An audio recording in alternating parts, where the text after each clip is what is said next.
Dalam nama Bapa dan Putra dan Roh Kudus. Amin.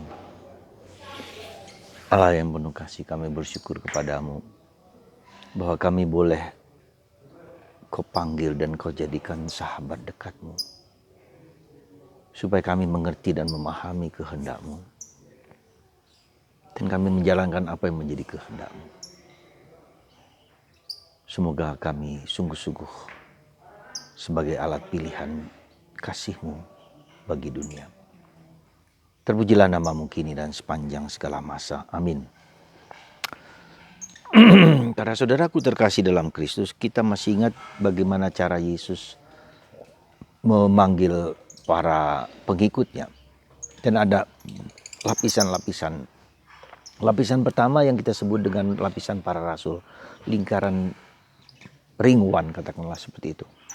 Dan lingkaran kedua adalah para murid. Dan lingkaran ketiga adalah kebanyakan orang, penonton siapa saja. Jadi Yesus memanggil para murid hari ini dengan nama, ya, lingkaran pertama, lingkaran yang dekat, di mana mereka diajak Yesus ikut serta dan melihat Yesus sendiri. Bagaimana Yesus mengajar, bagaimana Yesus membuat mujizat, bagaimana Yesus bersama orang lain, bagaimana Yesus melakukan pengusiran setan. Semua itu ditunjukkan kepada mereka. Inilah yang akan menjadi tugas dan tanggung jawab mereka semua. Ya. Jadi dengan kata lain, pembinaan Yesus kepada para murid adalah pembinaan yang intensif meskipun hanya 3 tahun. Ya, tetapi mereka sungguh-sungguh merasakan, melihat, mengalami dan menginternalisasi apa yang mereka terima, yang mereka lihat dengan mata kepala sendiri itu. Itu para rasul. Ya. Nah, sedangkan para murid adalah mereka yang mengikuti Yesus. Ya, mungkin sekali-sekali ya, Yesus kemana mereka datang, mereka hadir, mereka mendengarkan, mereka melihat, tetapi tidak seintens ketika mereka menjadi rasul. Nah, maka kalau kita lihat dalam kisah para rasul ada beberapa nama seperti Stefanus, Niger, ya, beberapa nama yang kemudian Matias yang menggantikan Yudas Iskariot, itu juga adalah murid-murid yang di lingkaran kedua.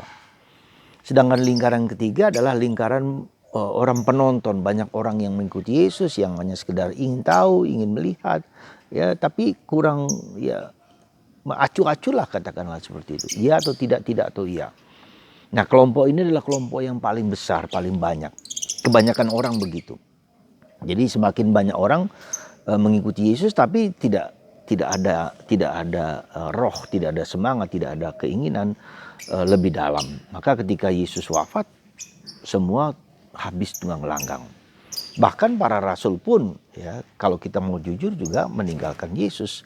Ketika Yesus menderita, mereka juga tidak mampu mengerti dan memahami misteri-misteri keselamatan yang dibawa oleh Yesus. Jadi kalau kita perhatikan, kalau kita lihat di sini adalah bahwa ada saatnya para rasul juga tidak mengerti semua yang diajarkan oleh Yesus. Nah, disitulah kita lihat butuh Roh Kudus yang diberikan oleh Yesus, karena kebangkitannya diberikan kepada para rasul untuk memahami seluruh perspektif ajaran Yesus dengan benar. Jadi Roh Kudus adalah guru kita. Nah, disitulah kita melihat bagaimana dalam kehidupan kita sehari-hari ada banyak kesulitan, ada banyak problem, ada banyak hal-hal yang tidak kita mengerti. Nah, disitulah kita mohon.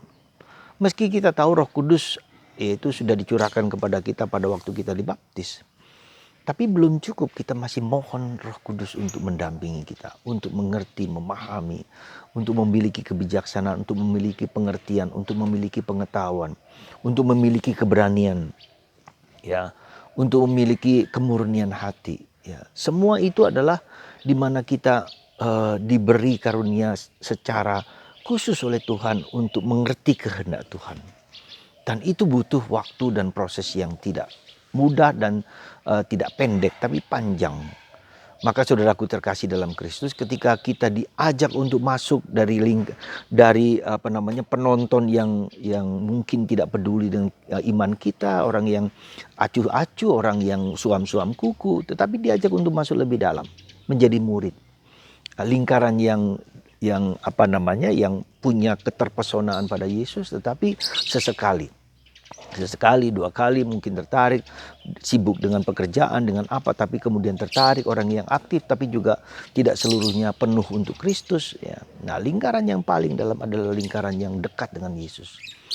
Menjadi orang yang mengerti, memahami, menyelami, sekehendak, sepikir, seperasaan dengan Yesus. Dan itulah harapan kita, adalah harapan para imam, para biarawan, biarawati, para suster yang setiap hari, setiap saat hadir tinggal bersama Yesus, sehingga mereka mengalami, mengerti, memahami apa yang kehendak Yesus.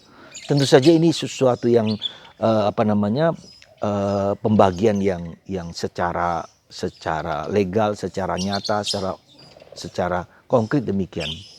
Tapi tidak berarti awam juga tidak masuk dalam lingkaran pertama. Banyak awam yang sungguh-sungguh dekat dengan Yesus, menjadi sahabat Yesus, yang menjadi sekehendak, sepikir dengan Yesus. Jadi secara legal kita para imam, biarawati memang dipilih oleh Tuhan, tetapi kita tetap masih butuh secara legal, secara formal kita diberi kuasa itu, tetapi kemudian kita harus mencari lebih dalam untuk memasuki. Nah, awam pun yang kemudian dari kebanyakan penonton menjadi murid masuk, kemudian menjadi lebih dekat dengan Yesus, dan itu banyak juga awam-awam yang sungguh-sungguh mengikuti Yesus, ya, mengikuti Yesus, sungguh-sungguh mengalami Yesus, menderita bersama Yesus. Mereka banyak sekali juga. Nah, jadi dengan kata lain, antara legalistis dengan legal, dengan kemudian yang panggilan secara khusus, Yesus bisa memanggil mereka sungguh-sungguh untuk menjadi sahabat, menjadi alat, katakanlah dalam bahasa dari Santo Fransiskus Asisi, alat perdamaian, alat cinta kasih. Nah, saudaraku terkasih dalam Kristus, mari kita mohon rahmat dari Tuhan supaya Anda, ya, dengan saya mohon lewat Roh Kudus menyentuh hati Anda untuk masuk ke lingkaran ke dalam dari orang penonton. Mungkin Anda yang mendengarkan YouTube saya setiap hari, ya sambil lalu, ya mungkin tertarik, mungkin tidak, ya mulai tergerak sedikit untuk dipanggil Tuhan menjadi murid, ya lebih dalam, lebih serius membaca kitab suci, mendengarkan sabda Allah, mencari waktu hening, waktu diam, waktu sunyi bersama Tuhan untuk mengerti apa yang menjadi kehendak Tuhan bagi hidup Anda dan hidup kita. Ya, Tuhan pasti memberikan kuasa kepada kita, dan kuasa yang diberikan itu luar biasa, ya, mengusir setan, ya, kemudian menyembuhkan segala penyakit dan kelemahan. Kalau saya membaca ini, saya sempat berpikir juga, bagaimana Yesus memberikan kuasa yang begitu besar kepada rasulnya, ya. Dan ini menunjukkan semakin kita dekat dengan Tuhan, semakin kita dekat dengan Roh Kudus, diberi karunia Roh Kudus, semakin juga iblis tidak suka kita dekat dengan Tuhan. Jadi dengan kata lain, coba perhatikan, ketika orang menjauh dari Tuhan, itu tandanya bahwa Roh Kudus, roh iblis tidak suka kita dekat dengan Tuhan. Sekali lagi, roh jahat tidak suka kita dekat dengan Tuhan, dan itu harus dilawan dengan disiplin, dengan ketaatan, dengan ketekunan, ya. Meskipun mungkin kita kering, tidak mengalami pengalaman akan Allah, tetapi terus, ya, dimaju, jangan putus asa. Ketika kita doa rosea terkantuk-kantuk, bisa kita berjalan dengan walking rosari. Ada berbagai macam cara supaya kita masuk dalam lingkaran kedua, lingkaran murid, tapi juga masuk lingkaran pertama. Dan untuk itu kita mengalami penderitaan seperti yang dialami oleh Yesus sendiri, oleh Bunda Maria, ya. Dan kita melihat di dalam kehidupan para kudus, misalnya Padre Pio juga, dia merasakan penderitaan, luka-luka Yesus menjadi luka-lukanya, dan itu berat sekali. Tetapi justru dengan penderitaan, dengan salib itu, dia bisa menyembuhkan banyak orang.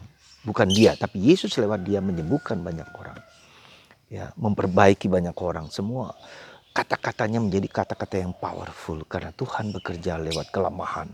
Jadi Tuhan itu seringkali melemahkan tubuh, raga kita, pikiran kita, supaya dia bisa melakukan apa yang menurut kehendaknya yang terbaik. Jadi jangan, Paulus mengatakan, di dalam kelemahan aku kuat. Karena saya tidak bersandar kepada diriku sendiri, pada pikiranku, pada perasaanku, pada emosiku, tetapi pada Tuhan yang bekerja lewat aku.